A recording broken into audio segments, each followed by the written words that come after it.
Bonjour Pierre-Marie, merci Bonjour beaucoup d'être Valérie. là aujourd'hui. On va parler son. Alors ça c'est assez nouveau pour l'audience de RA Pro, mais c'est très complémentaire et tu vas nous expliquer tout ça. Donc pour Mhm. commencer, ben, ce serait bien que tu te présentes et par la suite aussi que tu expliques ton profil professionnel qui est Supervising VR Audio Designer Mhm. en quelques mots pour qu'on comprenne vraiment ce que tu fais dans le domaine de la XR notamment. Ouais. Donc voilà, moi c'est Pierre-Marie Blind. Je dirige mon petit studio qui s'appelle Bande Sonore.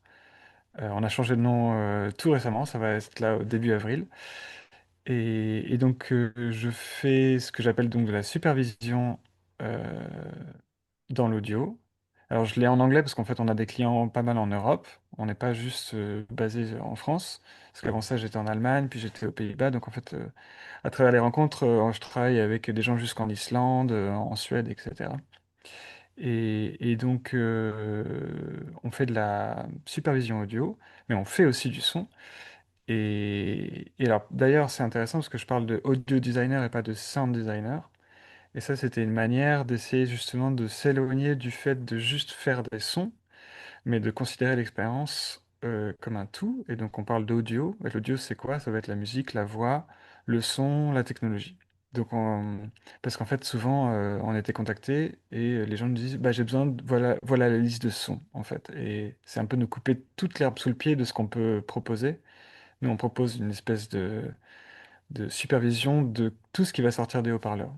Euh, voilà, on D'accord. va pas juste faire des sons. Et donc c'est un terme qu'on retrouve dans le cinéma, le supervising sound designer, pour le coup, donc c'est la personne qui un peu a une vue d'ensemble sur la bande son d'un film. Et nous, on parle de audio designer, donc pour essayer d'inclure et la musique, et la voix, la direction de la voix, son usage, etc., etc. Voilà. D'accord, Et- super intéressant. Mhm. Et du coup, alors tu as travaillé sur plein de projets, Ouais. de nombreux, on en parlera de quelques-uns, donc notamment Puzzling Places. Euh, qu'est-ce qui t'a intéressé et qu'est-ce qui t'a attiré dans ce domaine hyper spécifique du sound design et particulièrement orienté vers la XR, justement? Ouais. Alors pour le son lui-même, déjà, c'est depuis toujours. Moi, j'étais plutôt dans la musique à la base. J'ai fait des études de musique classique. Notamment, j'ai été dans des groupes aussi. Mais en fait, ce qui m'intéressait, et je me rappelle mon tout premier cours de musique classique, parce que j'étais moi-même ado, j'avais décidé de retourner au conservatoire pour vraiment retourner aux bases. Et j'avais dit au prof, ce qui m'intéresse, c'est pas l'instrument que j'ai dans les mains, c'est le son qu'il produit. Et, euh, et c'était vraiment le son. C'était le son, le son. Et en fait, on a passé les 3 premières semaines à juste jouer des notes à vide sur une guitare pour écouter ce qu'on faisait. Et jusqu'à ce qu'on trouve le son. Alors, c'était le son sur des notes comme ça, très spécifiques, à vide. Et à un moment, on l'a trouvé. Et on s'est regardé. Ça y est, je l'avais fait, le son. Le son, le superbe son, le poids, la projection, tout était là. Et on s'est regardé, on a fait, ça y est. Et maintenant, il faut réussir à faire ça sur chaque note, en fait. Et ce qui m'intéressait, et qui a intéressé ce professeur du coup en écho, c'était qu'on était comme ça sur une recherche sur l'interprétation, sur la projection, et la musique écrite ou l'instrument lui-même m'intéressait moins. Mais c'était vraiment ce qu'on dégageait avec tout ça et comment on arrivait à proposer une interprétation, tirer l'auditeur, ralentir la tension, l'accélérer, proposer des contrastes très forts, etc. Et donc c'était tout ce langage vraiment du son qui m'intéressait. Donc il y a très peu, enfin très peu, il y en a de plus en plus, mais il y a une culture qui est quand même assez jeune sur le son pour le son. Par contre, dans la musique, comme dans l'architecture, comme dans le cinéma, ça remonte déjà à des centaines d'années. Mhm. Donc il y a une documentation là-dessus, il y a une culture, il y a une manière de transmettre, une éducation qui est vraiment en place, qui s'est académisée. Et par contre, pour le son, très peu. Donc c'est ça qui m'intéressait, c'est de voir qu'est-ce qu'on pouvait ramener de tous ces milieux-là, le design aussi, et le ramener dans le son. Et, euh, et donc voilà, voilà, pure fascination pour le son. Et en fait, de là, quand tu me mets un casque de VR sur la tête pour la première fois, je crois que c'était en 2012, euh, ben, je me suis retrouvé quelque part, vraiment, vraiment, en 10 secondes, j'étais plus dans mon corps, j'étais plus dans la pièce où j'étais ailleurs. Et cette sensation d'être quelque part ben, le son a un énorme rôle à jouer parce qu'on est vraiment physiquement déplacé, on n'est pas simple observateur, on est vraiment, on y est quoi. Et donc ça, c'était absolument fascinant pour le son, euh, comment je pouvais recréer cette sensation d'être quelque part. Et voilà, et c'était un moment où il y avait une nouvelle vague d'engouement autour du médium, et du coup, j'ai vraiment décidé de me lancer à fond là-dedans. Donc oui, aujourd'hui, on fait à 85%, je pense peut-être même 90% que des projets, alors surtout en VR. euh, Ça reste le médium principal pour nous. Et voilà, ouais, donc en gros, depuis 2016, il y a eu plus d'une trentaine, je pense, d'expériences comme ça en VR, de tout type, des jeux vidéo, des expériences cinématographiques, des documentaires, des installations artistiques, des expériences LBE aussi, des escape games, enfin, il y a eu vraiment de tout, quoi. Voilà. Ah oui, c'est vraiment intéressant parce que je pense que peut-être que les gens s'en rendent pas vraiment compte, mais le son, c'est un élément mais hyper important dans Mm. l'expérience immersive. Ouais. Et effectivement, ça se développe, la VR se développe, la LBVR se développe, etc. Donc forcément, tout Mm. ça vient. Ce qui me questionne quand même, c'est est-ce qu'il y a vraiment une différence entre le son du cinéma, puisqu'on parle de Mm. sound designer aussi pour le cinéma, et le sound design pour la XR? Euh, ouais, il y a une grosse différence. Bah déjà, tu vois, si tu reprends l'expérience d'aller au cinéma, ou même sur ton canapé chez toi. Euh, Tu as la sensation d'un espace personnel. Tu sais, comme quand tu parles avec quelqu'un, il y a une distance qui se fait naturellement entre deux personnes. Enfin, toi, tu as ta Mm. distance naturelle à une personne. Donc, si d'ailleurs cette personne a une distance qui est plus courte, elle va se rapprocher de toi. Et puis toi, tu vas faire un pas de recul à chaque fois. Et en fait, vous êtes en train de reculer pendant 20 minutes comme ça. Eh ben, cette sensation, tu l'as dans ton canapé ou dans la salle de cinéma avec la personne qui est à côté de toi. Mais par contre, tu l'as pas avec le film lui-même. Le film, il est devant toi. Il Mm. est extérieur à toi et même si tu vas rentrer dans l'histoire, ce qui fait que d'ailleurs tu acceptes très bien la musique d'un film.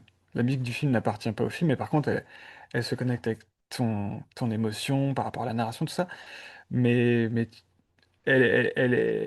tu reçois cette musique à un niveau très abstrait, mais par contre, le film, lui, tu restes très extérieur au film. Même si tu es pris dans l'histoire, euh, c'est une manière assez abstraite. Alors que en VR, physiquement, tu y es. Euh, et c'est inoubliable. Enfin, tu es pris dedans. Et donc, là où tu passes d'un haut-parleur qui est à une dizaine de mètres de toi au cinéma, ou alors à 2 3 mètres de toi sur ta télé, et qui est accroché à cette télé, en VR, ben, on se met à 2 centimètres de tes oreilles. On reproduit une écoute qui est la plus naturelle possible, parce que c'est une écoute binaurale, donc c'est-à-dire qu'elle est basée sur la stéréo. On a deux oreilles, c'est comme ça qu'on perçoit notre monde, on le perçoit sous deux canaux. Et donc là, c'est exactement ça, je me place au plus près de ta perception et on peut comme ça te parler directement et essayer de recréer une espèce de peau, un monde immersif autour de toi. Euh, et vraiment lié, c'est lié après au head tracking, le fait d'avoir un casque sur la tête qui traque tous les mouvements de notre cou. En fait, notre cerveau, voilà, enfin, on ne peut pas s'en échapper. Ce qui fait que tout ce qui est expérience un peu d'horreur, enfin qui font peur, elles font extrêmement peur, c'est insoutenable en VR, parce que le cerveau n'arrive pas du tout à s'extraire de ce qu'il voit. Et donc, bah, c'est hyper puissant pour le son, on peut vraiment faire des choses où la sensation de concentration, le degré de réceptivité du public est immense, super puissant. Donc nous, on ne produit pas la chose de la même façon. Et aussi, là où si tu regardes par exemple pour un film, eh bien, alors aujourd'hui, on a ce qui s'appelle le Dolby Atmos, on a tous ces formats surround, on a beaucoup de haut-parleurs autour. Mais si tu regardes l'utilisation vraiment qui en est faite, on reste sur une écoute frontale. L'image, elle est devant nous, le son vient principalement de devant nous. Et en fait, sur les côtés, tu as beaucoup de réalisateurs qui veulent pas qu'on l'utilise de trop parce que ça va être distrayant. C'est-à-dire que ça amène l'attention ailleurs que sur l'image qui est devant. Du coup, en cinéma, on veut créer un espèce de maillage très très très doux, très immersif, mais le focus est quand même devant. Alors qu'en VR, ben, on y est. À 360, la personne va en permanence tourner sa tête. Alors, dans le design des expériences, souvent, on essaie d'avoir quand même quelque chose de cadré et une action qui se passe devant nous. Mais pour autant, le monde, lui, il est vraiment tout autour de nous. Les objets sont énormes. Du coup, il faut qu'on couvre tout ça par le son. Donc je te donne un tout petit exemple, par exemple, dans des escape games qu'on a fait pour Ubisoft, et ben à un moment on devait libérer un bateau qui était accroché, qui tombait dans la flotte. Bah là où au cinéma on aurait pensé le son comme voilà, il vient de là à peu près dans l'image, et ben moi il avait fallu que je fasse trois sons, un pour l'arrière de la coque, un pour le milieu, un pour l'avant, avec les chaînes, les cordages. Et en fait j'ai dû faire tout. Parce qu'une fois que j'étais en VR, si je regardais ça sur mon écran d'ordi, je faisais un son, je me mettais en VR, ben, j'entendais un truc tout petit. Et alors qu'en VR, bah, t'es là et tu vois les vagues qui bougent, tu vois les cordages du mar. Enfin, en fait, le son doit être gigantesque et avec plein plein de couches, en fait. Il faut qu'on aille beaucoup plus loin. Euh, et on pourrait en parler pendant des heures, le son des interactions, c'est le fait de pouvoir attraper quelque chose, le lâcher, le faire tourner, tourner rapidement, tourner lentement, tirer. Enfin, c'est des designs qui sont très complexes, et très différents et hyper intéressants à produire parce qu'on recrée vraiment une espèce de sensation de physicalité. Ouais. Et ça, tu l'auras pas dans le cinéma. On a du bruitage, on a des magnifiques bruitages, mais tu n'auras pas cette sensation de toile de pouvoir attraper quelque chose et de jouer avec. Ouais. Ouais. C'est clair que c'est passionnant, puis ça ouvre un champ des possibles énorme aussi pour, je pense, le futur. Mais Ouais. est-ce que vraiment parce que, bon, après, derrière, tu as des clients, est-ce que les clients, ils ont vraiment conscience du pouvoir et de la force du son dans ces expériences immersives? Et est-ce qu'ils sont prêts à payer pour ça, particulièrement? Eh ben, alors, quand je travaille pour la première fois avec une personne, généralement, elle n'est pas trop au courant. Souvent, elle Ouais. vient nous voir parce qu'elle veut du son, elle veut des sons. Et tout de suite, nous répond que ben, on va pas juste faire des sons parce que c'est pas ça qui, moi, m'intéresse. Les sons pour les sons, on n'amènera pas beaucoup d'impact sur le rendu si on s'intéresse juste au son qu'on va produire pour l'expérience, mais il faut qu'il y ait un contexte, il faut qu'il s'insère, comment on les utilise, pourquoi et tout ça. Donc la première fois comme ça, c'est souvent, ils se rendent pas trop compte et en fait, à mesure de converser avec eux, ils se rendent compte que ben, on peut jouer sur la densité d'un dialogue, par exemple. Imagine une expérience narrative comme ça, et bien à un moment, je fais en sorte qu'il y a trop de dialogue que toi, tu peux pas calculer tout ce qui se passe, plusieurs personnes parlent sur différents plans, du proche, du loin, tu sais plus où donner de la tête, et ça crée une impression sur l'utilisateur. Mais ça, c'est quelque chose qu'on va décider, en fait, on va le designer, on va faire en sorte que dans ce passage-là, tu es, en anglais on dit overwhelmed, enfin tu es dépassé par les événements, mais c'est fait exprès en fait. Ou alors c'était pas fait exprès, mais c'est un mauvais design, parce que si c'est pas intentionnel, ça veut dire que l'expérience est pas bien gérée. Donc on va, et en fait, en donnant un petit peu toutes ces clés, ils se rendent compte de tous les ressorts narratifs, tous les leviers mécaniques qu'ils ont pour raconter ou passer une information qu'ils ont envie de passer dans cette expérience, dans ce produit, dans peu importe. Et attends, je suis en train d'oublier la question en même temps. Donc ils se rendent compte. Mais il y a quand même beaucoup, beaucoup d'échanges, de transmissions à faire pour essayer d'exciter cette curiosité qu'ils peuvent avoir et se rendre compte que ben ouais, il y a énormément de choses qu'on peut faire euh, par le son. Et alors après, est-ce qu'ils sont prêts à mettre des sous? Alors, à notre avantage, c'est très peu coûteux par rapport à faire du visuel, faire une motion capture, faire des animations, faire des visuels de monde, enfin du level design. Enfin, il y a tellement de choses qui peuvent être faites par le son à moindre coût par une équipe beaucoup plus réduite que ça vaut le coup. C'est-à-dire que si je veux créer une ambiance, je sais pas, une ambiance de forêt luxuriante, j'ai pas besoin de dessiner moi à la main chaque plante, enfin tout ça et créer des choses au fond, des choses près. En fait, c'est un collage. Je vais aller dans toutes ces librairies que j'ai, tous ces sons que j'ai enregistrés. Alors c'est beaucoup de temps moi perso pour aller chasser des sources à droite à gauche, parce qu'on fait beaucoup beaucoup de prises de son aussi. Mais après c'est un collage en fait. Et moi j'agence ce collage comme une composition. Et très vite on va être envoyé dans cet univers, dans cette temporalité. Parce que chaque son vient avec son propre rythme, sa propre perspective, profondeur. Et en fait, un beau collage comme ça va tout de suite te donner une photographie super complète. Le fond, le proche, le rigolo, le pas rigolo, le stressant, le pas stressant. Enfin voilà, il y a toutes ces choses qui viennent d'un bloc. Et, euh, et ça, tu peux le faire avec un interlocuteur, ton sound designer.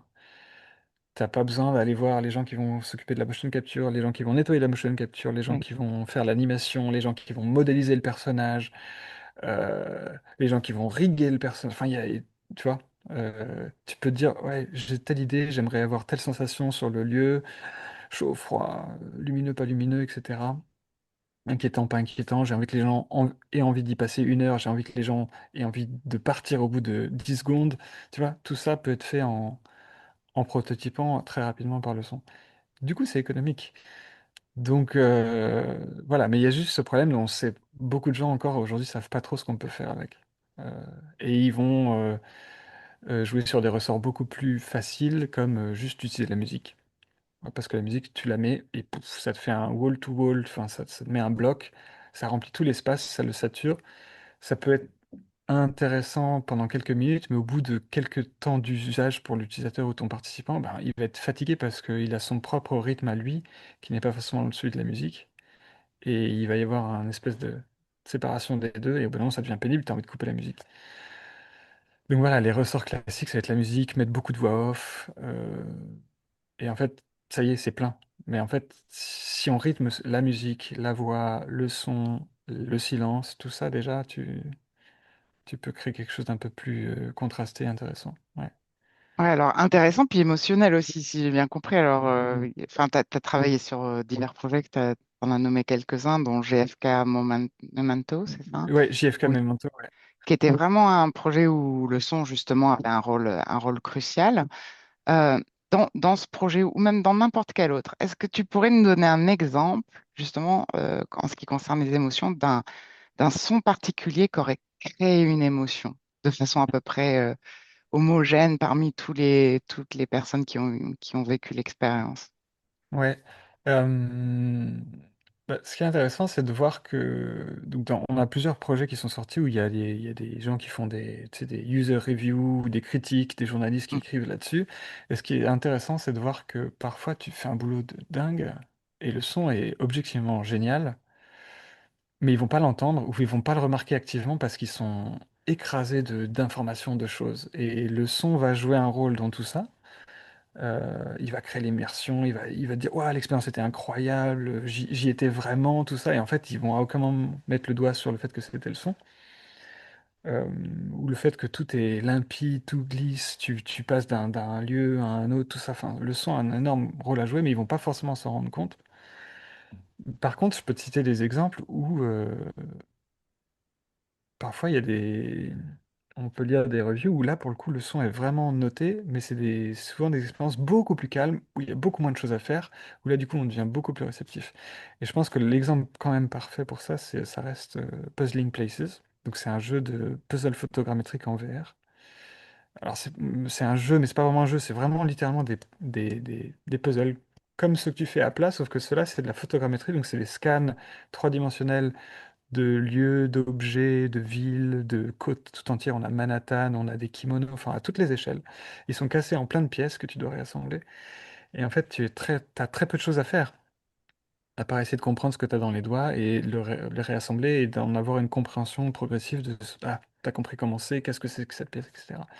Et en fait, le cerveau a beaucoup de place pour être très réceptif. Et par exemple, je veux dire qu'il y a des gens qui ont écrit des articles sur le son que faisait la neige dans Puzzling Places quand elle tombait sur un toit, sur un puzzle qui se passe en hiver. Et tu vas pas sortir d'un film en me disant ah, le son que faisait la neige. Enfin, en fait, c'est très très Carrément. anecdotique. C'est très anecdotique, sauf qu'en VR, les gens, ils sont vraiment dans Puzzling Places, ils prennent le temps, ils vont y passer des heures, ils sont très calmes, très réceptifs, et du coup, tous ces micro petits trucs deviennent vraiment hyper importants pour eux, et ils s'y sentent bien. Donc, quand j'ai des légères bourrasques, t'imagines une neige très fine, comme de la poudre qui est chassée sur des toits, comme ça. Et en fait, ils l'entendent. Et ils entendent la couleur que ça a, la couleur que ça a. Et puis, ils entendent les footsteps de quelqu'un qui marche en bas de ce toit d'église, là, il marche que dans la neige. T'entends vraiment le... Et t'apprécies toutes ces petites choses parce que tu t'as rien d'autre à entendre, en fait. Et Voilà. tu te projettes peut-être aussi. C'est quelque Ouais, ouais, chose que tu te les projettes gens aiment, complètement. Ouais, des atmosphères qu'ils affectionnent ouais. particulièrement. Et tu vois, on n'aurait jamais eu ces retours-là si on avait mis de la musique de manière classique, c'est-à-dire une musique qui se lance et qui boucle éternellement, parce que tu aurais été dans un autre rythme, dans un autre rapport à ce que tu as devant toi, un rapport beaucoup plus extérieur, beaucoup plus observateur, beaucoup plus ce qu'on appelle extradiégétique, donc c'est qui n'est pas lié au lieu et à l'action qui est en train de se passer, dans lequel tu es. La musique, souvent, elle extrait de là où tu es, de l'action vraiment temps réel, parce qu'elle propose son propre rythme, sa propre grille de lecture de ce qui se passe, Oui. qui est souvent un peu plus émotionnel, tout ça. Mais là, on a eu des gens qui étaient très très réceptifs et émotionnels au son que faisait la neige, tu vois, sur un toit. Après, les exemples sur ce projet, on pourrait en avoir 1000, tu vois, mais Mais celui-là, il est t'as- intéressant. Il est ouais, il est vraiment hyper intéressant. intéressant. Et c'est vrai qu'il est assez transversal, je pense aussi. Beaucoup de gens peuvent ressentir cette même chose. C'est intéressant ce que tu dis par rapport à la musique aussi, c'est que effectivement la musique peut accompagner quelque chose, mais on a un rapport à la musique aussi qui est très très personnel. Donc si t'aimes pas déjà la musique d'emblée dès le Mm. départ, si effectivement tu l'as entendu 5 minutes, là Ouais, non seulement tu vas, mais ça va polluer l'intégralité de l'expérience. Donc c'est vrai que c'est ouais. intéressant, c'est que le son se ramène à des formes de réalité et à des choses Mm, qui mm. nous Ouais. touchent personnellement. Et, D'ailleurs, et- Oui, vas-y. ouais, et juste sur la musique, tu vois, par exemple, on en a dans ce jeu de puzzle, Puzzling Places, on en a, mais l'approche est la plupart du temps très différente, c'est-à-dire que, par exemple, tu es en train d'assembler une rue à Hong Kong, et qu'est-ce que à mesure que tu assembles cette rue, tu vas commencer à entendre des musiciens de rue, mais deux rues à côté, au loin. Et en fait, tu entends la musique, mais tu l'entends pas, elle est là, elle fait partie de la ville, c'est musical, mais c'est mélangé à tout le reste, il y a la circulation, enfin voilà. Et t'es dans cette ambiance, tu vois. Et ça, pour moi, c'est une super approche de musique, c'est qu'elle est vraiment très ancrée dans ce qui se passe, dans le lieu, et elle ne t'extrait pas de la scène. Et peut-être à un moment, je vais commencer à rajouter partout en drone, peu à peu, qui monte, cette layer, cette couche de musique extra-digétique qui vraiment te porte. Mais elle va venir un temps, et puis au bout d'un moment, elle va repartir. Et tu vas pouvoir retourner dans ce que tu es en train de faire. Alors, on essaye toujours de s'éclipser au moment où ça devient pénible, tu sais. Quand je sais que ça va pouvoir dévier de ce que ressent le joueur, ça a fait son effet, maintenant il faut qu'on arrête, tu vois. Ouais, complètement. Mm. Et du coup, je crois que justement, c'est sur Puzzling Places que vous avez commencé, peut-être la première fois ou peut-être pas, mais l'hybridation en commençant à faire une expérience en pass-through sur Ouais, l'AVP. Donc ouais. ça veut dire qu'effectivement, il y a une notion de je vois le monde réel, même si c'est au travers Mm. des caméras de l'Apple Vision Pro. Ouais, Est-ce que ça a changé la façon de gérer le son, le sound design de l'expérience, le fait que ça en passe trop? ouais. Ben alors, du coup, pour l'historique sur Puzzling Places, il se passe plein de trucs. C'est-à-dire que c'est un jeu qui a commencé sur Quest en VR et qui était vraiment fait pour ça. À l'époque, Quest 1. Ah oui, Et donc, il n'y avait pas de pass-through. Et donc, on avait vraiment passé longtemps, on a fait beaucoup d'itérations. On, on a même eu des consultants qui sont passés pour voir qu'est-ce qu'on faisait pour l'environnement. Qu'est-ce que c'était l'environnement dans Puzzling Places? Qu'est-ce qu'on voyait au-delà de ce qu'on faisait, cette pièce, tu sais. Est-ce qu'on était dans une pièce? Est-ce qu'on modélisait une pièce, un lieu fantastique, un lieu pas fantastique, un lieu réaliste, etc. Alors, on se posait la question de où est-ce qu'on est nous, qu'est-ce qu'on est,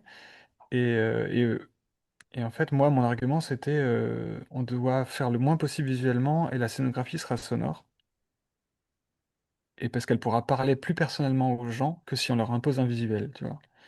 Parce que si tu imposes un visuel, ben, il vient avec sa propre esthétique, son propre code culturel, est-ce que c'est occidental, oriental, etc. Euh, et du coup, là où le son, ben, j'entends une cloche, bah, quelque part, ça me rappelle à mes propres souvenirs de où est-ce que j'ai pu entendre ce genre de signaux, tu sais. Donc on peut entretenir un rapport beaucoup plus personnel par le son que par une scénographie visuelle. Donc ça, c'était à l'époque du Quest 1.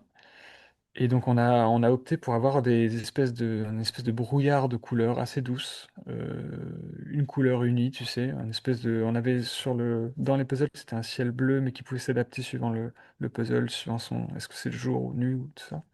Est-ce que c'est intérieur, est-ce que c'est extérieur, mais c'était une couleur principale avec un espèce de gradient.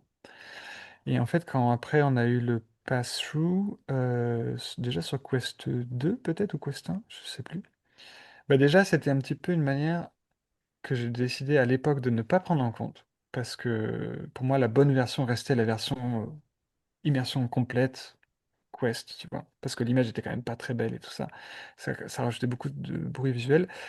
Mais il y avait déjà une première cassure par rapport au, au stipulat initial qui était, ben, on est complètement immergé. Là, je suis plus complètement immergé parce que je suis dans mon salon. Et du coup, on commence à avoir un petit désaccord entre ce que moi je propose avec cette scénographie sonore, où tu es en train d'assembler un kimono, mais t'as pas juste un kimono devant toi. T'es comme dans un parc au Japon. Enfin, tu y es. Et alors que si je vois mon salon, mais que j'entends le parc du Japon, Eh oui. ben en fait, ça réduit déjà un petit peu la place que j'ai moi pour faire des choses. Si je veux rester cohérent par rapport à cette sensation d'immersion, il y a un petit truc. Et si, imagine que j'avais une musique qui tourne en boucle, ce serait encore pire, parce que si je suis dans un environnement complètement virtuel, immergé dedans, j'ai cette musique, bon, je peux l'accepter plus ou moins, mais elle est là, elle appartient à cet univers visuel. Maintenant, si je suis dans mon salon, en train de faire un kimono, et que j'ai une musique qui tourne, ouais, on y est encore moins, tu vois. Et donc, au bout d'un moment, par contre, on a dit, on doit faire une version pour, on voulait être là pour la sortie de l'Apple Vision Pro. Et là, pour le coup, on a dû refaire un projet sur un autre moteur parce que le moteur qu'on utilisait n'était pas compatible à l'époque, et je pense qu'il est peut-être d'ailleurs toujours pas. C'est Unreal. Donc on a dû faire un petit proto sur Unity, et très rapidement, le proto a dû se transformer en produit livrable parce qu'ils ont annoncé 4 semaines avant que le truc sortait à telle date, donc on s'est pressé d'avoir quelque chose. Et là, par contre, en le testant moi-même, j'ai vite compris que là, il fallait qu'on reparte un petit peu sur une autre base, que j'accepte que c'était plus une immersion qui était totale et qui peut être déjà en plus un peu inconfortable, hein. C'est quand même assez d'être complètement coupé de son monde, ça demande un investissement assez fort des utilisateurs. Donc là, sur l'Apple Vision Pro, ben, déjà on était sur quelque chose où quand tu lances l'app, elle est dans ton salon, c'est ce qu'ils appellent les spatial apps, là, elle existe là, je peux m'en éloigner, je peux m'en rapprocher, elle est posée devant mon canapé ou dans ma cuisine. Je peux aller dans une autre pièce, revenir, elle est toujours là. Et du coup, l'expérience a une espèce d'existence dans notre pièce. Donc, ça veut dire que le son de mon appartement doit être un- euh, pris en compte. C'est-à-dire que l'utilisateur va entendre le bruit de la circulation dehors, les sons de la cuisine, etc. Et que ça va faire partie du puzzle quelque part. Du coup, moi, je dois faire la place. Donc, on doit alléger un petit peu le son. Et donc, par exemple, ça passe par le menu. Dans Puzzling Places en VR, on a une musique alors, qui est C'est comme de la scénographie encore, cette musique, c'est très confortable, c'est très enveloppant, ça te met dans un certain rythme. Mais en fait, cette musique, je l'enlève dans l'Apple Vision Pro, et cette musique, quelque part, c'est ton canapé, très confortable. Physiquement, c'est ça. Ça, c'est le truc très enveloppant. Euh, Quelque part, ton environnement réel reprend un peu le dessus sur ces choses-là. Et moi, j'ai plus besoin de te proposer une musique très, voilà, parce qu'en fait, tu es dans ton salon, tu es confortablement, tu prends du temps, tu peux même peut-être mettre de la musique sur ta chaîne IFI en fond, si tu veux. Et voilà, et je l'accepte. C'est comme ça. Donc, j'enlève certains trucs, on simplifie beaucoup de choses. Les sons du UI aussi sont simplifiés. J'ai juste moins de place, et donc je fais des sons un peu plus clairs, un peu plus légers. J'utilise moins de basses. On a des sons un peu plus aigus, qui sont un peu plus ponctuels, tu vois. Voilà. On est plus léger en fait. On est obligé de s'alléger énormément. Et idem après dans le puzzle, tout ça, je peux pas avoir cette sensation un peu lourde quelque part. Il faut que j'allège. Donc on enlève des sons, on en a moins. Mais les gens vont pas se plaindre qu'il n'y a pas assez de son, parce qu'en fait, c'est compensé par plein d'autres choses, tu vois. Et Et là, maintenant, on est en train le 9 avril, donc la semaine prochaine, le Puzzle Places sort cette fois en version flat, PC, enfin écran, tablette, etc. d'accord. Et là, c'est encore une autre problématique. Enfin, il y a encore plein d'autres choses qui sont faites, parce qu'on n'est plus dedans, on est extrait, c'est plus comme du cinéma maintenant, c'est un écran qui est devant nous, qui contient 10 degrés d'information, 15 degrés d'information, alors qu'avant, on était à 360 degrés d'immersion. Et oui, alors du coup, effectivement, il y a des nouveaux médiums, Mm. des nouveaux lieux où on peut expérimenter. Il y a des dômes maintenant, il y a des salles où on Ouais, fait des expériences immersives. On a parlé de jeux, ça peut être aussi des expériences culturelles très immersives. Et ouais, il y a aussi la notion de on est tous ensemble et on fait quelque chose ensemble, donc de façon participative, partagée, des fois. ouais. Est-ce que ça impacte aussi le sounding? Ça amène peut-être un peu de complexité ou... Ouais, ben, je peux te citer des exemples où j'ai appris depuis quand même euh, les escape games qu'on faisait à Ubisoft. Donc c'était 2018-2020 pour ma part. On a fait des trois escape games à Düsseldorf, donc j'ai fait les deux dernières. Et c'était on décrivait ça comme des escape games triple A. Donc c'est-à-dire qu'on avait les moyens d'Ubisoft. Alors on n'était pas 300, on était 25, mais on avait tout notre temps, c'est-à-dire qu'on était tous à plein temps sur ces escape games pendant 9 à 12 mois pour les faire. Donc vraiment, on avait un niveau de qualité qui était, voilà, c'est, je pense, vu nulle part ailleurs, parce que les escape games, les LBE, les gens qui produisent, ont pas les moyens, Hum, la machine de guerre bien sûr. financière de Ubisoft derrière. Mais nous, on pouvait vraiment aller au bout de ça. Et quelque part, on est allé trop loin, je pense. Et, parce qu'on avait une salle de test à côté, toute vitrée, donc on voyait ce qui s'y passait, souvent on allait voir ce qui s'y passait, on posait des questions aux gens qui testaient, tout le temps on avait des gens qui testaient, qui n'étaient pas de notre équipe, même des gens extérieurs, des amis, tout ça, des enfants, enfin on avait vraiment de tout qui venait. Et quand ils enlevaient le casque et qu'on voyait qu'ils étaient lessivés, transpirants, bah là on aurait plus dû se dire qu'on allait un peu trop loin, et on en faisait un peu trop. On voulait que l'expérience soit incroyable et tout ça, et il le disait c'était incroyable, mais on avait certains qui nous disaient c'était incroyable, mais plus jamais parce que c'était too much. Ouais. Alors, du coup, on réduisait, on réduisait, on essayait de simplifier certaines choses. Mais là-dedans, le son, je pense, avait un rôle à jouer et quelque part, on avait peut-être trop cette approche jeu vidéo où il faut que ce soit intense, il faut que ce soit très, très immersif. Et je pense qu'on aurait gagné à simplifier un petit peu aussi.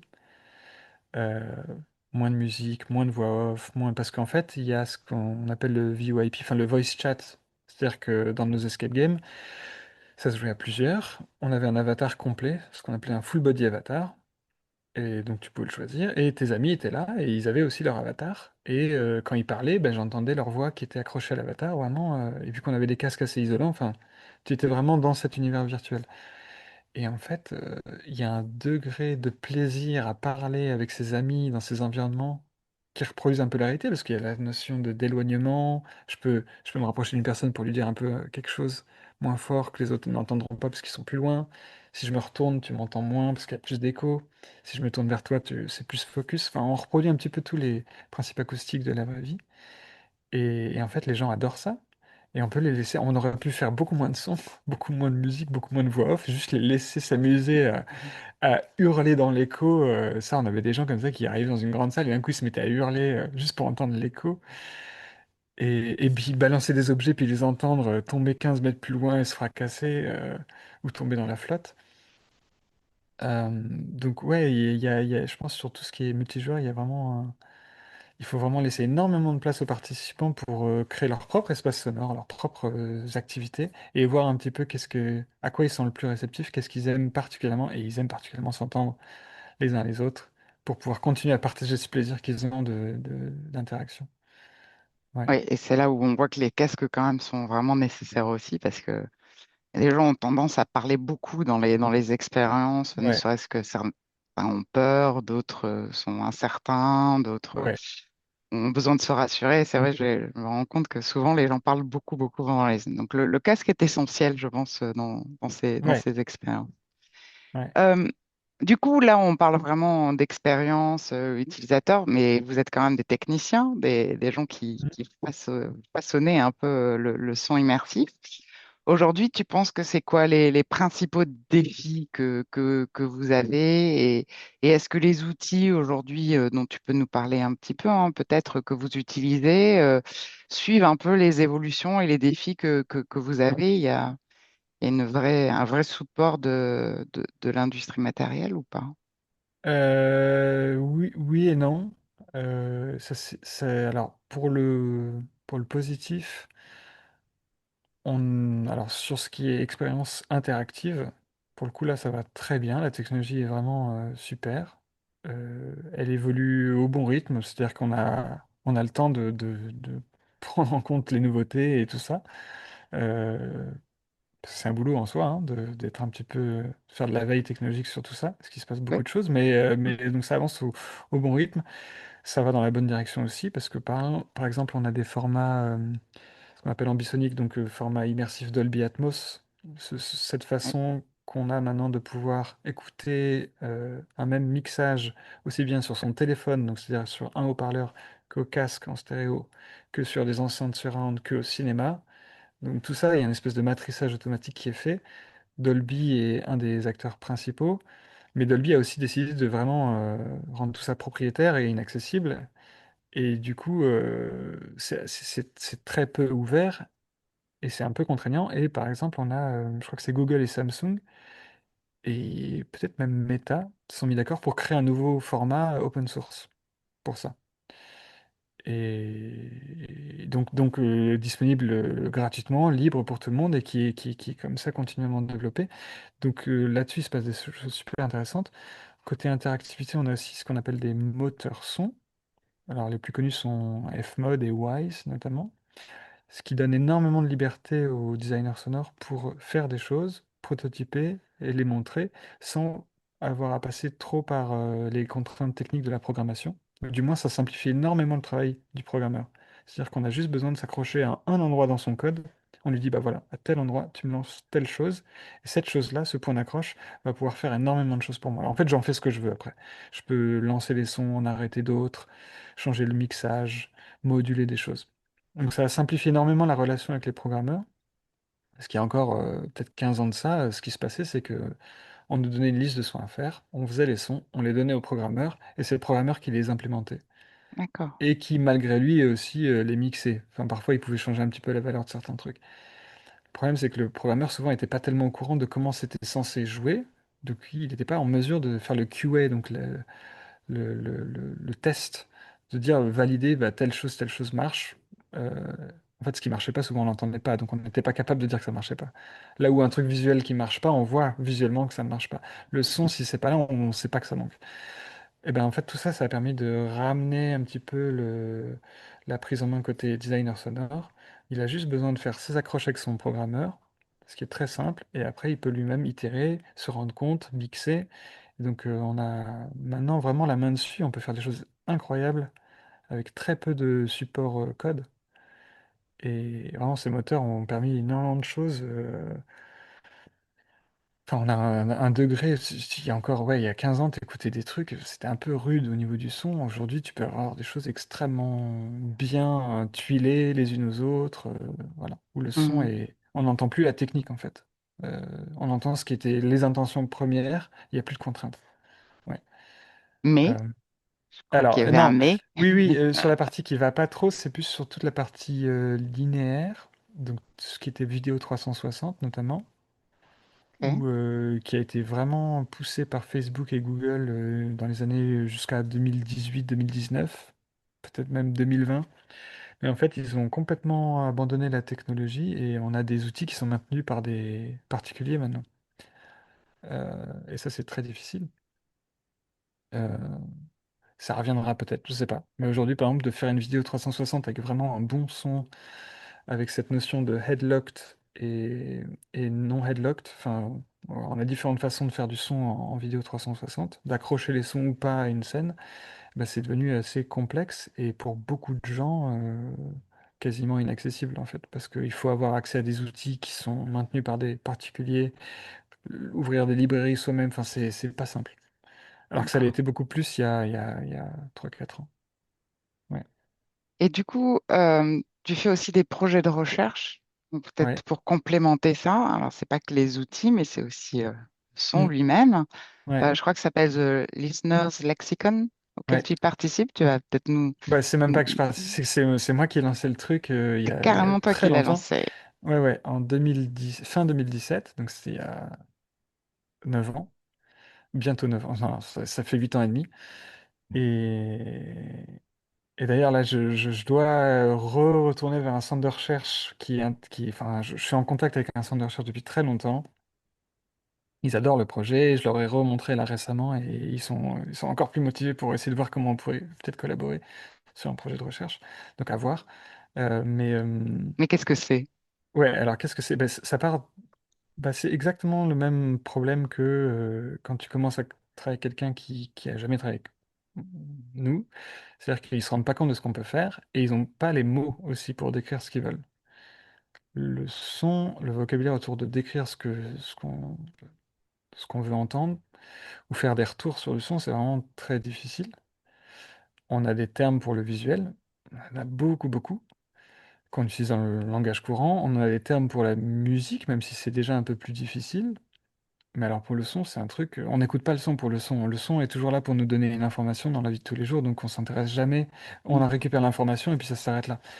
Mais le son pour le son, c'est une approche qu'on peut appeler, bah, c'est une approche des années 60, c'est ce qu'ils appelaient la musique concrète, c'est-à-dire que c'était ces compositeurs qui se sont dit, bah, maintenant on va s'intéresser au son pour le son, on va faire de la musique à partir de bruit.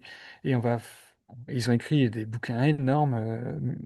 Euh, Comment il s'appelle? Schaeffer, Pierre Schaeffer a écrit Le traité des objets sonores, je crois, un bouquin, un pavé de plus de 800 pages, ou 500 pages, je sais plus, un truc énorme sur décrire le son, mais c'est des termes très très... bon, c'est vraiment dur à apprendre, mais du coup, on a quand même une langue qui existe, et qu'on utilise assez peu pour décrire le son.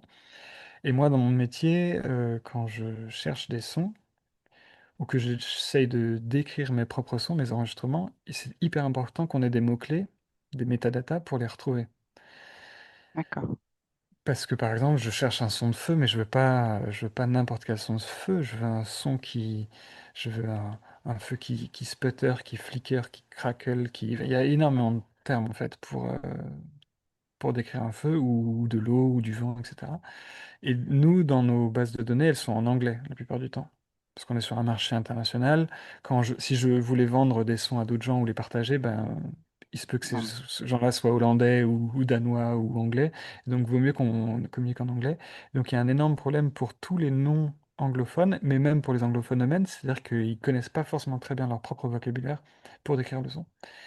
Et du coup, c'est parti juste de ça. C'est quand je suis parti sur une petite île aux Pays-Bas enregistrer des trucs et j'avais plein plein de sons devant. Enfin, je suis en train d'écrire le premier, j'ai quelques mots, puis le deuxième, puis le troisième, et au bout d'un moment, je suis, en mode, bah, j'ai plus du tout de termes pour décrire tout ça, voilà, j'y arrive plus.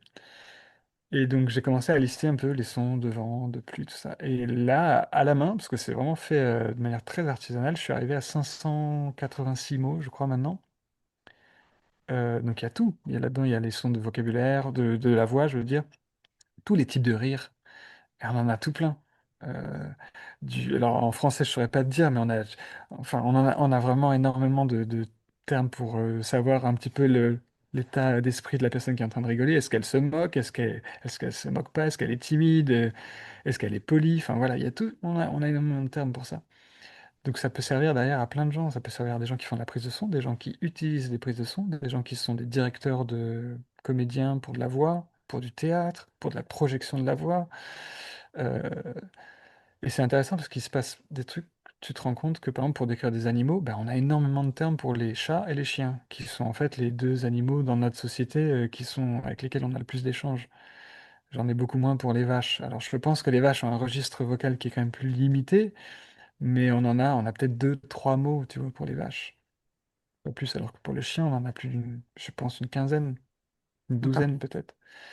Donc tu vois un petit peu qu'est-ce qui est important pour nous, qu'est-ce qui n'est pas important, qu'est-ce qu'on est capable de décrire de manière très précise et moins précise. Et voilà, et donc c'est une espèce d'énorme base de données avec 586 mots, des synonymes, des catégories, la définition. Voilà. Et du coup, tout le monde le nourrit, ce lexicon? Non, que moi. Non, que toi. Mais tu le mets Non, à disposition bah, ou? pour l'instant, je l'écris. Alors, D'accord, plusieurs personnes m'ont dit, ah, mais tu devrais l'ouvrir. Sauf qu'en fait, en travaillant dessus, tu te rends compte que, bon, j'essaie d'être le plus objectif possible dans mes descriptions, mais aussi j'essaie d'aller beaucoup plus loin que ce que tu trouves dans un dictionnaire classique. Un dictionnaire classique, pour un mot donné, il te décrit la chose de manière très, très, très simple, juste pour que toi, tu arrives à la visualiser, et puis ça s'arrête là. Mais quand tu dois distinguer un clic d'un clac, d'un clunk, déjà, c'est un peu plus complexe, tu vois. Il faut aller un peu plus loin que, le verbaliser, c'est compliqué. ouais, voilà, un clash, d'un crack, d'un crash, tu vois. Enfin, et en fait, D'accord. donc c'est un vrai gros travail de recherche que j'ai gardé que pour moi parce que c'est absolument passionnant et j'ai pas tellement envie de partager pour l'instant. Puis j'ai pas envie de devenir un espèce de modérateur de communauté. Voilà, moi j'ai un plaisir dans l'apprentissage que j'en tire. et j'ai pas envie de me transformer en modérateur. Donc pour l'instant, c'est que moi. Par contre, à un moment, on aura besoin de relecteurs, de gens qui m'assistent, qui me confirment que c'est bon ou pas. Voilà. Parce que c'est fait en anglais, donc on n'a pas les mêmes mots euh, en français et en anglais. C'est pas possible d'avoir une traduction en miroir pour chaque mot. Donc il y a vraiment des mots qui sont purement anglophones. Et du coup, je dois vraiment, par de la littérature, chercher où est-ce que ces mots ont été utilisés, comment ils ont été utilisés, par qui. Essayer de comprendre quel est leur sens plus profond. Donc c'est un travail énorme. Ouais. Tu peux passer des heures sur un mot parfois. Alors peut-être en transition, mais peut-être justement, on va parler d'un sujet un peu hype qui Mhm. pourrait peut-être aider sur ce lexicon à terme, l'AI, Mhm. l'intelligence artificielle. Effectivement, il y a à boire et à manger en ce moment sur l'IA, et effectivement, au-delà de la hype, il y a quand même des usages intéressants. Est-ce que tu vois des usages qui pourraient avoir de l'intérêt pour le sound design aujourd'hui, pour la Ouais. XR? Bah, on a déjà quelques outils qu'on utilise qui l'ont. Et là où c'est très intéressant pour nous, c'est sur des choses où vraiment les outils traditionnels avaient du mal. Et c'était vraiment des... On butait sur des principes où on est au bout du bout. C'est-à-dire, par exemple, filtrer une voix. C'est-à-dire qu'on a fait une prise de son d'une voix sur un tournage ou quoi, et il y a du bruit, il y a des oiseaux, il y a des avions, il y a d'autres voix, il y a, je sais pas, n'importe quoi, il y a plein des sirènes, enfin voilà, il y a plein de trucs. Et en fait, euh, physiquement, les principes, ça s'appelle une transformée de Fourier pour essayer de filtrer le contenu. Ils ont leurs propres limites. Et leurs conséquences sur le son, ils vont abîmer soit le timbre, soit la précision temporelle du son. Enfin voilà. Et, et on a réussi à avoir des outils qui quand même étaient très bien, mais qui quand même butaient au bout d'un moment, on peut pas aller au-delà de cette qualité. Donc par exemple, je te prends une, je sais pas si tu as vu la dernière série de Twin Peaks, la saison 3. Elle a été faite à une époque où on n'avait pas encore ces outils, et si tu écoutes les voix, notamment dans les scènes extérieures, le son est souvent quand même un peu dur. Hmm, Les voix sont pas très compréhensibles et si t'as ouais, pas je de me sous-titres, souviens. si t'as pas de sous-titres, tu comprends pas ce qu'ils disent. Parce que je pense qu'aussi David Lynch, il était dans, il veut pas que les gens projettent comme si c'était de l'opéra, hein. C'est un peu marmonné parfois, mais aussi parce que les lieux où il tournait étaient peut-être pas appropriés, qu'ils vont jamais redemander à refaire une prise juste parce que le son était pas bon. Enfin, voilà. Et donc là, t'entends par exemple dans cette série que le son euh, à cause de ça, il est quand même pas très bon. Et ça, c'est sur des outils qui, je pense, vu l'époque, étaient des outils traditionnels. Maintenant, on a des outils en IA qui sont capables, qui ont été entraînés sur de la voix, donc qui sont capables de dire ça c'est de la voix, ça c'est pas de la voix. Et c'est ça qui est bien, c'est que tu peux, avec un slider, baisser le son. C'est pas juste il la coupe, c'est il peut mettre ça sur trois plans. Il y a la reverb, l'ambiance et la voix. Et tu peux jouer sur trois sliders et du coup baisser un petit peu pour pas non plus que ça se devienne trop peu naturel. Tout ce qui est ambiance, donc tout ce qui n'est pas de la voix. Tu peux baisser un petit peu la reverb pour ne garder que de la voix. Et ça te permet, et j'ai oublié le nom de ce film, et je pense que c'était de l'IA parce que tu vois quelqu'un dans une rue à New York, une rue de derrière, pas une rue passante, une rue derrière. T'imagines le bruit ambiant de New York, hein, il y a des hélicoptères, enfin, il y a tout un bazar. Et c'est clairement, ça a été pris sur le. C'est pas une voix qui a été refaite, parce que tu vois au timbre de la voix que c'est du direct. Et il est là, dans cette rue, et t'entends toute la rue. Et il te raconte une histoire, et au fur et à mesure qu'il te raconte l'histoire, ils sont en train de tout couper pour qu'il n'y ait plus que sa voix à lui, et plus aucun autre son. Et après, il est dans un silence complet, comme s'il était dans l'espace, Génial. alors qu'il est en pleine rue, tu vois. Et ça, c'est l'IA qui le permet. euh, Parce qu'elle est capable de dire qu'est-ce qui est de la voix, qu'est-ce qui est pas de la voix. Et ça, c'est fantastique. Et elle a aussi ses limites, hein. Il y a quand même des choses où elle n'y arrive pas trop, mais en fait, l'addition des deux volets, des deux traditions, permet quand même d'avoir un résultat qui est incroyable à la fin. Hmm, excellent. Ouais. Et est-ce que vous voyez quand même un danger de l'utilisation de l'IA pour... Oui, alors, bah, par exemple, je peux te donner un exemple plus ancien qui est les bruiteurs. Les bruiteurs qui sont inquiets depuis mais plusieurs décennies que l'ordinateur, euh, que ce soit avec un humain derrière ou une machine à terme, soit capable de remplacer ce que fait un bruiteur. Alors, il faut savoir qu'un bruiteur, c'est extrêmement rapide, c'est très impressionnant. Si tu assistes à une session de bruitage, ils vont à une vitesse. phénoménal. Ils voient une image une fois, tout de suite ils font un bruitage, ils s'attrapent et ils te font plein plein de prises sur une même séquence. Ils superposent tout ça et à la fin le truc a pris vie et chaque son est parfait par rapport au poids, au rythme, tout ça. Il y a une articulation qui est faite, c'est eux qui font vraiment l'articulation. C'est pas juste des sons synchronisés à l'image, ils articulent leurs sons. Donc ils sont toujours aujourd'hui plus rapides que quelqu'un derrière un ordinateur qui doit chercher les sons, essayer de les mettre.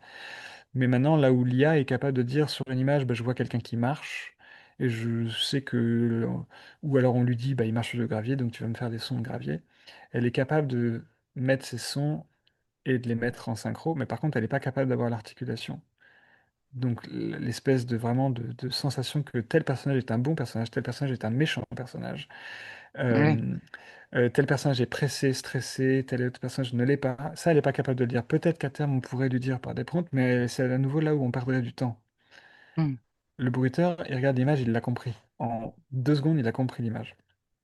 Il comprend ce qu'elle veut dire. Il comprend l'intention du réalisateur, même sans parler avec lui. Parce que généralement, ils ne parlent pas avec les réalisateurs. Ils sont vraiment dans leur boîte, enfermés dans un espèce de garage, et ils font les sons, et ils font ça toute la journée. Et ils ont une Ah. lecture c'est un espèce de super calculateur. Donc eux, aujourd'hui, ils sont toujours très inquiets, et ils doivent toujours prouver à la production qu'ils sont plus rapides que la machine. C'est vraiment une course contre la montre, dire, mais non, mais je suis... Donc ils vont de plus en plus vite, c'est de plus en plus éreintant, fatigant, parce que c'est très physique comme métier, mais ils y arrivent toujours. À terme, peut-être que... et ça coûte cher. Ça coûte cher parce qu'il faut qu'il soit toujours deux. Il y a celui qui fait la prise de son, celui qui la performe, qui fait les actions. Donc déjà, tu dois payer 2 personnes plus le studio lui-même, la structure. Donc c'est coûteux une journée de bruitage. Là où si tu demanderais à une IA de le faire, ben, en 10 secondes après, tu as un truc. Le problème, c'est que tu vas avoir, pas dans tous les domaines, mais dans certains domaines, des prods qui vont te dire, bah, le son me suffit. Parce qu'en fait, pour moi, c'est pas Mm. important. Et je suis d'accord, il y a des contenus qui n'ont pas d'intérêt à avoir un bruiteur dédié qui a cette articulation, parce qu'en fait, l'image ne raconte rien. Donc quand l'image ne raconte rien, en fait, on s'en fiche.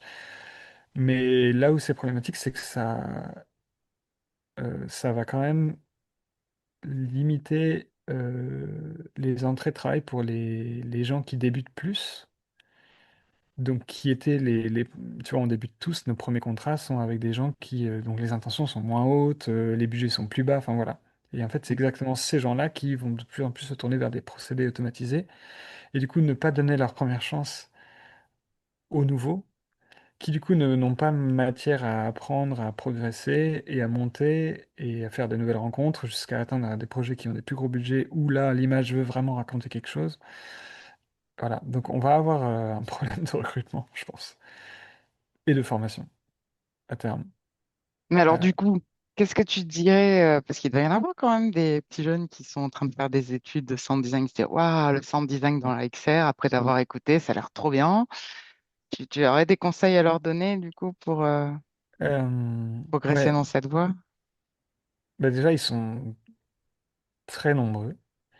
Alors, je pense que le problème, c'est qu'ils sont trop nombreux formés, mais je pense que le nombre en dessous de ça de gens qui ont vraiment envie d'y donner énormément de leur attention. C'est pas juste une histoire de talent, c'est vraiment une histoire de... C'est un média, c'est quelque chose qui me parle profondément. C'est pas juste quelque chose dont j'ai vu une vidéo et ça a l'air cool. C'est quelque chose qui me parle et que j'ai envie d'y passer toutes mes journées de travail à faire juste essayer de comprendre qu'est-ce qu'on est en train de faire avec ce langage. Je pense que ce pourcentage, il est le même. Quel que soit le nombre de gens formés, il est le même. Par contre, il y a beaucoup, beaucoup, et de plus en plus, et je reçois des mails tous les jours de formations qu'on ne connaît pas, qui pop un peu à droite, à gauche, et qui forment de plus en plus de gens, et du coup, ils gonflent un peu les effectifs de gens qui arrivent sur le marché du travail, mais je pense que là, il n'y a pas plus de gens qui ont vraiment envie de faire ça, mais il y a de plus en plus de gens qui sont formés pour. Et à des niveaux qui sont pas forcément très hauts en plus. Donc il y a quand même un embouteillage énorme. Et ce qui se passe aussi, c'est que quand tu regardes des bandes, des annonces de boulot, et on les voyait quand moi j'étais à Ubi, par exemple, à un moment on cherchait assistant pour le bruiteur. On reçoit littéralement 1 ou 2 jours après 300 demandes du monde entier. Du monde entier. Pour un poste à Düsseldorf qui était honnêtement pas un poste super intéressant, c'était juste un poste d'assistant au bruiteur. Et là-dedans, dans le lot, mais tu as des gens excellents et tu en as beaucoup trop qui sont très forts. Et en fait, d'application en application, ils travaillent leur portfolio, ils ont des niveaux de dingue, mais en fait, on n'a pas le boulot à leur proposer forcément, tu vois. Et du coup, le niveau à l'entrée est en train de monter, monter, monter, monter. Là où l'exécution, elle, bon, le boulot, il y a enfin, il y a un besoin technique, mais on a des gens qui, en entrée, sont plus hauts que le niveau vraiment profondément Ok, requis. Du coup, ça devient assez injuste. Et ça crée une espèce de pression sur les jeunes au recrutement qui est énorme, une mise en concurrence entre eux qui est à peu près horrible, là où la sélection de la dernière personne est, par définition, elle serait injuste. Enfin, on prend pas la meilleure, on prend une personne sur les 20 qu'on avait gardés qui étaient géniaux. Et qu'est-ce qu'on va faire des 19 autres, tu vois? Et je suis très malheureux pour les 19 autres parce qu'ils ont tout autant leur place, mais et en même temps, le problème, c'est que avec cette course au niveau, à la performance, c'est que on fait aussi le tri, enfin, ça fait malgré soi le tri des gens. On a de moins en moins de gens peut-être normaux, juste, juste qui ont un rapport sain à leur métier. Et on veut pas juste des têtes brûlées qui ont tout donné, tu vois. Tu peux pas bosser avec une personne tous les jours comme ça. Ou tu peux pas avoir une équipe de 10 personnes avec que des gens qui sont comme ça, c'est impossible. Non, mais du coup, il y a aussi des gens normaux qui ont une vie à côté. Et c'est important qu'on leur laisse de la place et qu'ils aient leur chance, tout autant que ceux qui pensent qu'à ça. Et c'est là où tu as un problème de parité, c'est qu'on a beaucoup, par exemple dans le son, on a beaucoup, beaucoup de mecs. ouais, Donc pour une application, si je te prends 10 mecs qui appliquent, tu auras peut-être une seule fille. Euh, et donc forcément, sur un sample de 10 mecs, tu auras plus facilement trouvé des gens d'un certain niveau, là où sur un sample d'une seule femme, ce sera peut-être plus compliqué. Mais c'est là où il faut faire l'effort de dire, bah non, non, non, on va mettre ces 10 gars super forts ou ces 3 gars super forts dans le lot de côté, ils tenteront leur chance ailleurs, mais on va prendre la seule femme pour lui donner une chance de continuer à grandir dans ce métier avec nous. Mais à un moment, il faut faire l'effort activement. De donner ouais, l'opportunité. Et du coup, c'est plus, enfin, en tout cas pour moi, c'est pas lié au niveau de compétences techniques. Et là, vraiment, le niveau de compétences techniques, il est au plafond. C'est impressionnant ce que peuvent faire les gens. Ce que aussi les outils permettent aujourd'hui. Enfin, voilà. Donc, les conseils que je peux donner, c'est d'être soi-même, de nourrir ses propres fascinations. C'est hyper important. Qu'est-ce qui, toi, vraiment t'intéresse? Parce qu'il y a tout un spectre de choses à faire, à étudier. Et essayer de pas trop regarder ce qui se passe chez les voisins. Et vraiment faire son bout de chemin. Et à la fin, une fois qu'on a réussi à être identifié pour ce qu'on aime et ce à quoi on est bon, ben en fait, les gens viennent te chercher pour ça. Moi, super. je suis pas le meilleur designer sonore du monde. Par contre, je propose une vue d'ensemble souvent sur les projets qui fait que je suis appelé pour ça. Et si j'ai atteint mes limites sur un projet au niveau du son, ben, je vais peut-être travailler avec quelqu'un d'autre que je connais qui, lui, fait que du son, que du son. Il est enfermé dans son studio, il fait que du son et voilà, il fera les sons avec quelqu'un qui supervise au-dessus. Mais voilà, je pense qu'il faut aller au bout de soi-même sur ce qu'on veut faire vraiment et pas ce qu'on voit les autres faire. Et c'est difficile parce qu'on est à une époque où on se compare énormément. Ouais. C'est clair. Bon, bah, alors, souhaite bon courage en tout cas, et puis ils peuvent toujours te contacter pour avoir peut-être un ou deux tuyaux ou une recommandation Ouais. sur la bonne direction à prendre. Mhm. Bah, écoute, on va conclure. Peut-être que tu pourrais, si tu as des projets en cours que tu aimerais évoquer avec nous, qu'est-ce qui se goupille là dans les mois à venir? Est-ce que tu as une actualité que tu aimerais partager? Bah là déjà on a Puzzling Places qui sort dans une semaine sur, D'accord. alors sur Steam du coup. Donc on met un pied vers plus l'univers du jeu vidéo de cette communauté-là, parce qu'avant on était sur Quest, enfin sur toutes les plateformes VR, mais je pense que c'était pas le même public. Donc on est curieux de voir ce que ça va donner. Et on a passé un an et demi à préparer cette version. Ça a été énormément de redesign, enfin c'est un gros boulot. Donc on a hâte de voir ce qui va se passer de ce côté-là. Après, j'ai plusieurs projets VR, notamment des histoires, des expériences plus narratives avec Fabienne Gisendaner qui sont sublimes. On en a deux là en prototypage. Euh, Très beau projet. et voilà, il y en a un sur un sujet très dur et on va voir ce qu'on arrive à proposer de beau, de poétique et de touchant. Et voilà, et la VR pour toucher les gens, c'est parfait. Donc pareil, ça c'est des projets qui sont en cours en ce moment. On a une super équipe, petite équipe qui avance très bien, qui a plein d'idées. Et quoi d'autre? Non, il y a plein de trucs. Et là, on a des projets qui maintenant essayent d'être multiformat, donc on va avoir VR, Dome, et salle immersive. Et là, je suis assez curieux de voir ce que ça va donner, comment on va réussir à Excellent. déployer et maintenir une essence, l'essence du projet, mais aussi essayer d'utiliser tous les ressorts de ce médium-là, de la VR, du Dome, de la salle, et essayer dans chaque version, de maintenir ça. Ouais, je Bah, suis curieux. super. Ouais. Longue vie, hein, à tous ces sons Mm. immersifs, hein, pour les futures expériences. Bah, encore un grand merci. C'était super sympa, Pierre-Marie. C'était, je pense, très intéressant pour notre communauté parce que c'est un sujet, effectivement, qu'on n'aborde pas souvent. Et puis, bah, je suis sûre qu'on se reparlera très bientôt sur ces sujets-là. Merci Top. beaucoup. Voilà, merci, merci Verdier.